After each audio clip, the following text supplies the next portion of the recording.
would you think it would be helpful if we either pull up a language, or do you want to share language, or just want to chat? Sure. I mean, I can probably, sorry, I should have thought of that. I could log in. The text hasn't changed as far as sorry. Yeah, no, go ahead. Bill Remick, Director of Property Valuation and Review at the Tax Department.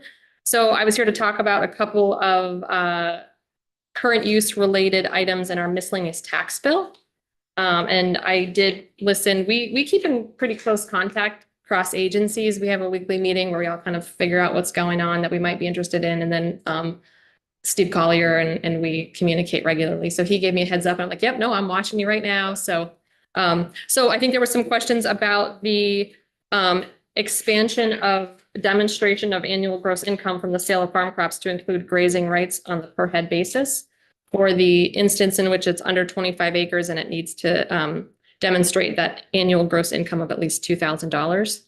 I think, like I might have said when I first came to you all, none of these are deal breakers or particularly high need. So if there's any discomfort, I'd err on the side of not including it. That's fine. We did talk with Ag before we stuck it in here and they were in favor of it. The idea being that, so if you are a farmer who is needing to basically lease property from another individual for grazing in this case, and you were compensating them $2,000, and we would have to verify that in our federal income tax return review, that could count as a farm crop. So if you do it with hay and you get the $2,000 under current statute, it can qualify. But if the cattle or llama or whomever is eating the grass right off the ground, right now that's not allowed. But I also understand I'm incredibly cautious about changing anything in current use. So I know there were some questions about how that would be measured or what does that really look like. So I'm happy to answer any questions anyone has, but that's. Go ahead. Can you say again how it's verified? So if someone pays me $2,000, that you have to be able to see it on my tax return? Is that what you? Right. So there's a Schedule F, I think it is, on the federal income tax return. That's what we're checking for everything related to current use that requires an income review. So we're looking at federal income tax returns. So that would, similar to the other item, I think I might have been in this committee on, the donation of farm crops is another one that's sort of floating out there. You've got to do that somewhere where you can demonstrate that donation to a government entity or a 501c3 or something that we can verify. Otherwise, we could be, it would, there's nothing official that says there was truly annual gross income as defined by the IRS. Just curious, not that it makes that much difference in terms of whether we agree with this, but how easy is it for fraud to occur with this kind of stuff?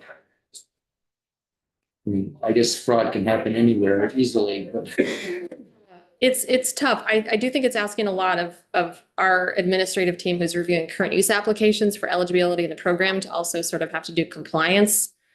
We do good standing checks using our compliance division at the tax department. So obviously someone's not in good standing with the tax department or there's other concerns and that gets flagged and we get assistance from our compliance division. But I don't know that if we're looking at a federal income tax return that we have a way of knowing if it's fraudulent or not. But if it has come up or anything else that individual or entity has gotten flagged by the tax department for, being under review by compliance, that does show up when we do that review and then we can ask more questions. But yeah, I mean, filing your federal income tax return fraudulently, I would hope would carry some weight. We can't just accept a piece of paper or a letter saying, hey, so Jill paid Michael $2,000. It's got to be something that you've actually declared on an income tax return. In this case, the Schedule F is being filed by the farmer, the owner of the animal that's grazing. Well, this would be allowing whoever owns the land would get $2,000 from, in this case, grazing rights to a farmer, and that would count as agricultural use. And then you as the landowner has to file the schedule. Yeah, and I'm the one getting current use benefits. 2,000, you have to file it with your taxes. If you pay me the $2,000 as a landowner who's not a farmer. I'm using your land. Yeah, okay. So that was a question of which party are both filing the Schedule F in this instance. So, right. So if farmers by income is another way that the under 25 acres can be eligible. that would be that individual's Schedule F. But for this grazing rights, doesn't matter who owns it, but if they're leasing it to a qualified farmer or getting more than $2,000 from the sale of farm crops, then it's agricultural use. So the other thing that that staff has brought up is there may not be, I mean, I think I mentioned there was one case that I could think of, but there may not be a whole lot of benefit to this, because if you're going to spend $2,000 on paying someone to graze, most of the value of your property, if it's under 25 acres, is probably a house site. So then like, you're really not looking at necessarily the weight of having a lien put on your property may not be worth, By going into current use. Yeah, So we're just- yes, because then once you're eligible and you're enrolled under this, then you have a lien on your property, and to get out of it, you'd have to pay land use change tax. So, That's a consideration, Representative Nelson. Thank you. So Jill, person A buys, has an old farm and they get out of farming. They still own their old farm, 250 acres. They rent it to farmer B up the road, the whole thing. Was it Landowner- in current use? What? Was It's in current use. Okay. Landowner A does not file, do they still need to file a Schedule F? Or because they've got a written lease with farmer B, who is a farmer and files a Schedule F, that allows that land to stay in current use? right, so if it's a qualified farmer leasing it, that counts, especially over 25 acres. Because with 25 acres of land, if landowner A has got to show $2,000 of income from grazing, that's $80 an acre. That's not gonna fly in the cow world.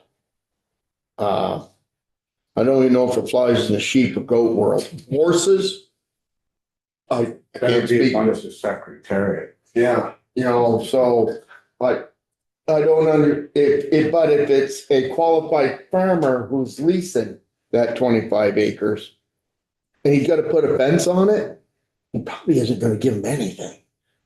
But he's gonna keep it grazed down and gonna have a fence, and it has a potential of looking nice, except for where the oddball thistle is, because they feed nitrogen seed to their I think birds. that, so we, I think all are sensing that, well, we know based on what we've heard from the tax department, it's only happened once in recent memory anyway. And it was a sympathetic case, it was a reasonable case where it's like, for all intents and purposes, is this what we want? This property had been in a farm at some point and it was being grazed and there was this arrangement, right? But And there was $2,000 exchanged or Right. something, at least enough money exchanged. And then we've heard just in the conversation we've had that it seems like maybe this wouldn't happen very often just because the dollar amount would be more than the owner of the animals would be willing to pay. So there's that. And I think we ought to weigh that against whatever other concerns there might be. And I think there were some concerns yesterday, but go ahead, Chuck. How small can the after parcel be that's leased? I mean, I think the lowest we have in the program is like 1 acre. You can do that. Very small. You can do an acre. You can roll that in current use? Yes, we have an acre rolling current use. Yes. I was Are they wondering, growing barn? I know, I really should have asked before I came over here, because somebody mentioned that on our staff was like, just, this is yeah, Grapes or? it's probably vines, yeah. So if it's forest land, it's 25 acres, but for farmland, there's no minimum. Is that right? Oh, to enroll, To enroll, yeah. right, and under 25 is very different sort of requirements you have to meet. To- to enroll, yeah. just Yeah. one other thing. When I was growing up, farmers would pay, that property owner to make hay, say, on a field. And then it got to the point where, no money was exchanged. And now it's to the point where the property owners are paying the farmers to hay in the land a lot. So how does that work also with it like this in the Schedule F, in that, is it almost like an in-kind thing, or you have to declare, I'm making money as well as getting a crop? Under the proposal or under the current? Under current, So if there's a qualified farmer, that's that threshold. The qualified farmer is leasing it or owns it. It's in here. This is if somebody who's not already a qualified farmer is, and is not leasing it to a qualified farmer, but is producing this income from what they're earning from that smaller acreage. But yeah, I think right now, a lot of times this is in kind or one of the one of the meat right, there's exchange of using that. no money, but there's value to a crop though. Right. Correct. I mean, it just seems like if they're selling the grazing rights, it's interesting that they wouldn't have a lease with person agreement with that person, which would be point B on, Right. then you wouldn't have to worry about how many dollars worth it is. It's a lease agreement with a farmer, it doesn't have a dollar value on that part, right? Part B. Right.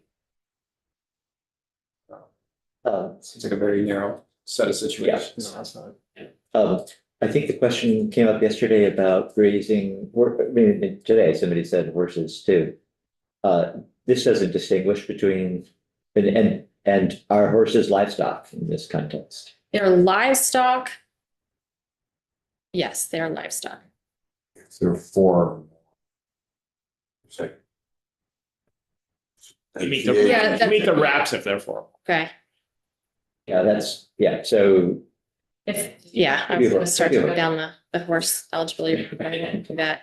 I mean, Don't mention ducks. it could be, you could graze all kinds of things on here, right? But the same with the hay. I could it could be. get hay and give it to my rabbits. Is that, All right, so.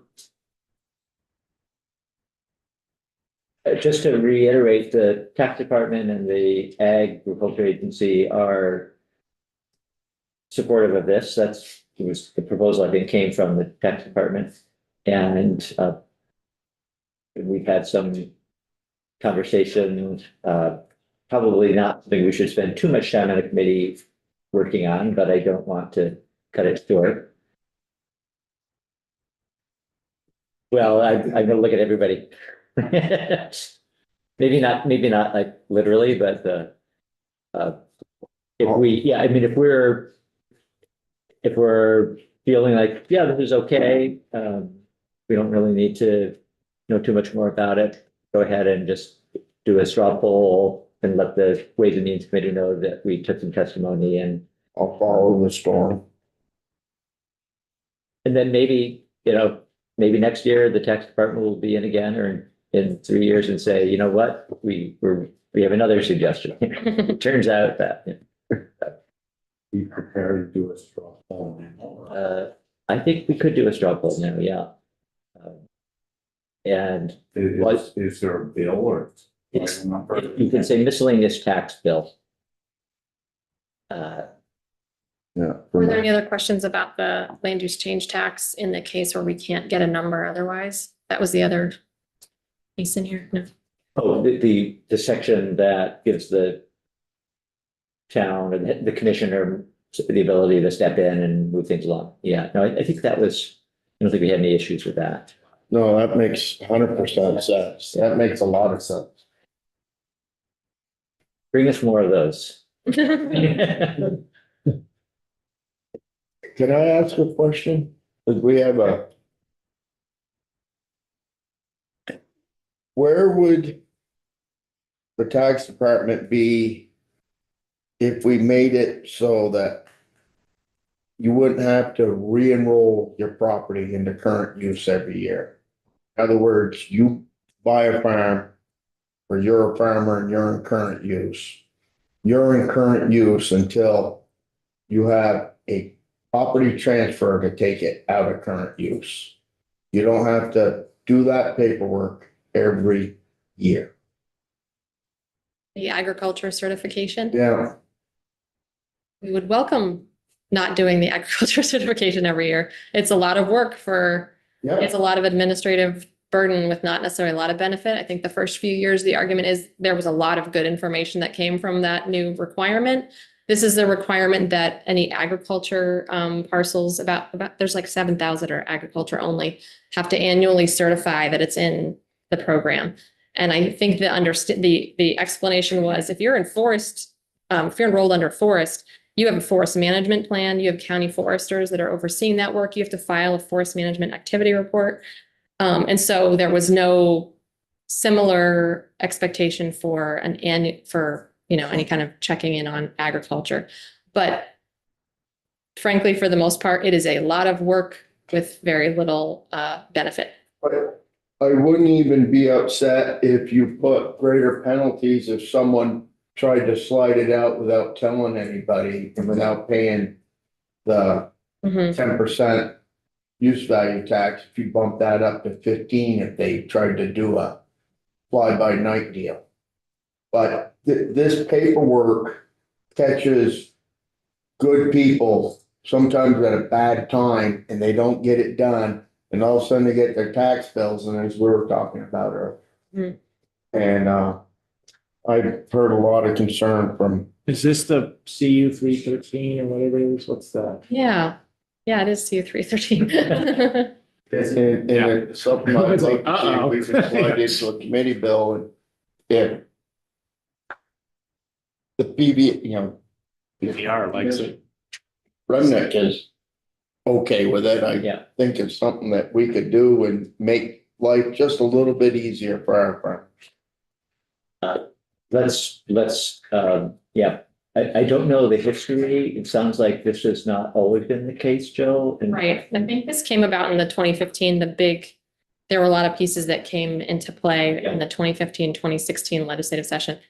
And truly, like if we had the time, and the manpower and the ability to do the level of compliance I think it was expecting, that would be different. And also it does sound like when it was first instituted, there were a lot of, missing or not accurately enrolled parcels, but it really is, we've come in the past maybe saying like, well, could we do one county every year and have, okay, this is the year that that parcels in this county, submit that to us. And obviously, I understand the want for a rationale, like some sort of oversight every year of, and we, people use it to like, let us know if their address changed, or if they have made a change, that catches those things. They say, oh yeah, I have, but then they still got to do the transfer, right? So they still have to do the other work associated with that, or, if they've added a building or anything that, if we see that on the Ag Cert, then we're still reaching out to them to say, okay, now can you enroll that building, or can you file an LV3 and remove it? So it does provide some things, but those are things that should happen outside of the Ag Cert.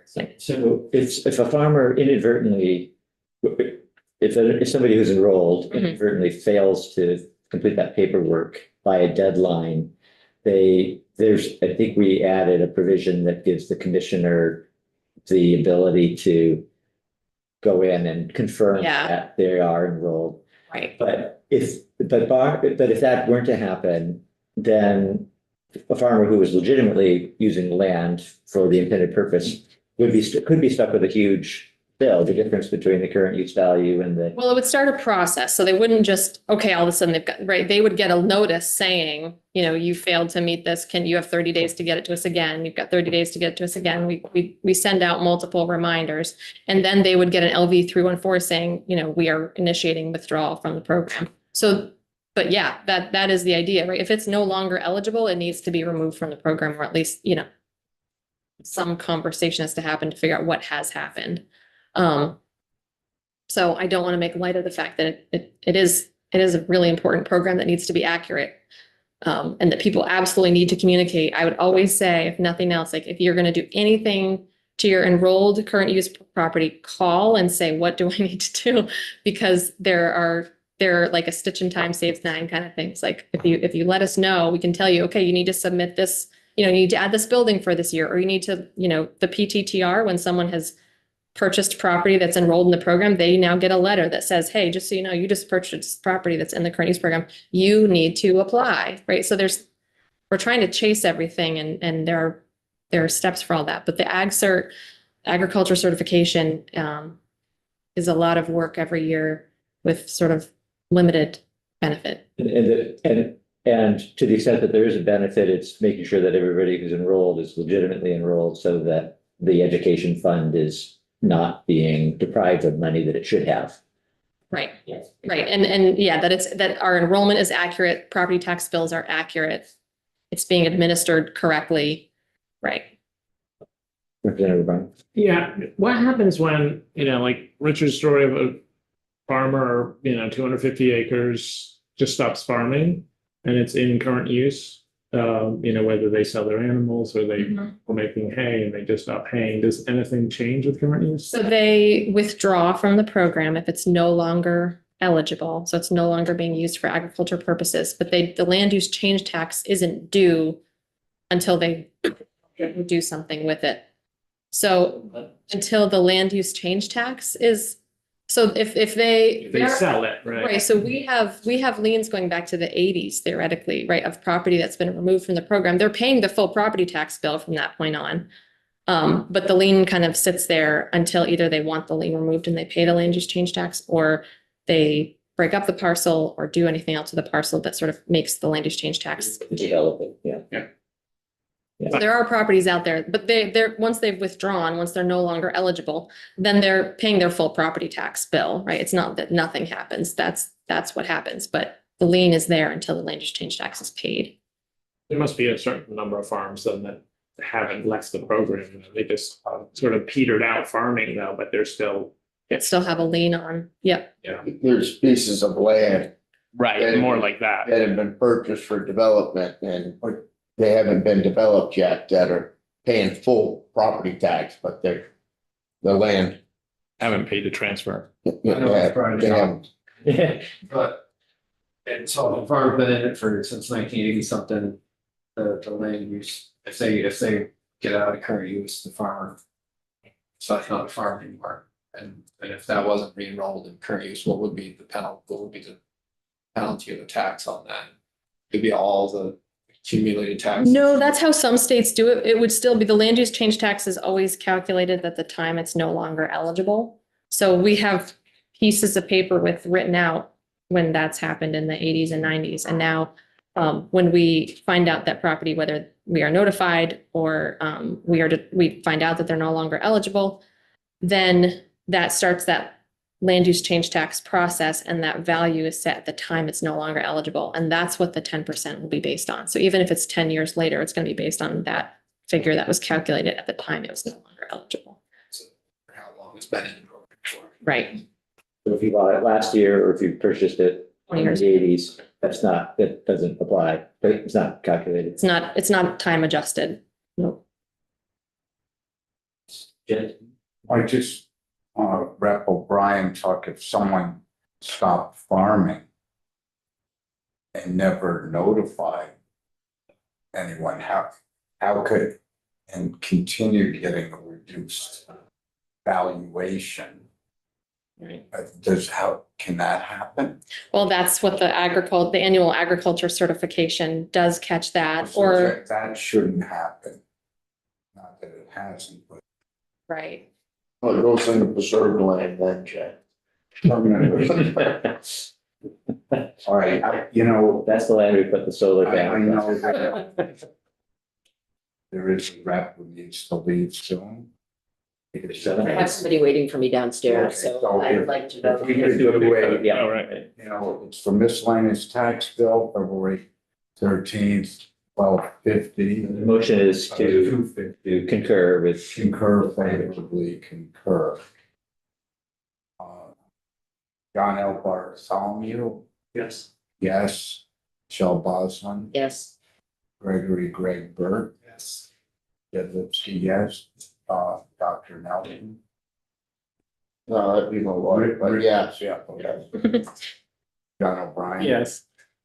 Casey Stewart, it's not part. Chair Durfee. Yes. And the vote is 7-0.